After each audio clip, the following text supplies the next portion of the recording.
Welcome to What's Cooking. Today I'm going to be talking about two cookbooks that you can check out here from the library. The first book is titled Now and Again by Julia Turshen.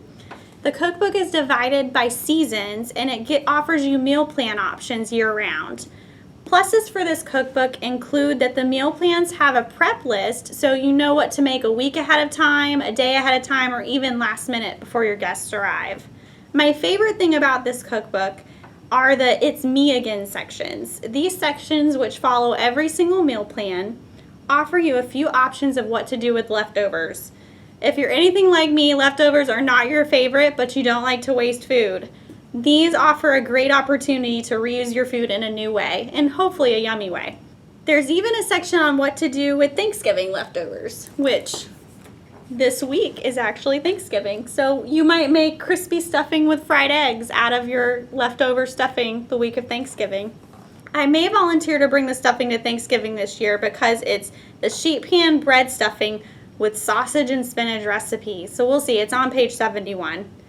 Julia also offers several lists towards the back, like 7 things to do with cooked rice, 7 things to do with not so new produce. Very usable, down-to-earth, easy things to use if you're an at-home cook. The only con to this book for me is that there's only a few meal plans to choose from for each season. The second book is all about baking, which who doesn't love sweets? Pastry Love by Joanne Chang is a new cookbook available here for checkout.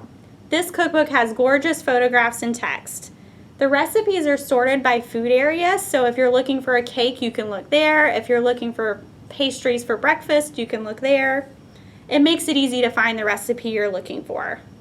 Towards the end of the book, there's a mastery section that allows you to look at how to master specific techniques like making ganache or making shortbread, which you either make really good shortbread or no one wants to eat the other option. So while there's not a specific allergy-free, vegan, or gluten-free option, it's very clear in the cookbook when the recipes are those kinds of recipes.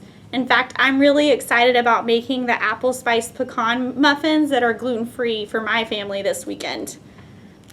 The only con to this cookbook are some of the recipes are a little more complicated and it might require some baking equipment that you may not have on hand for everyday use.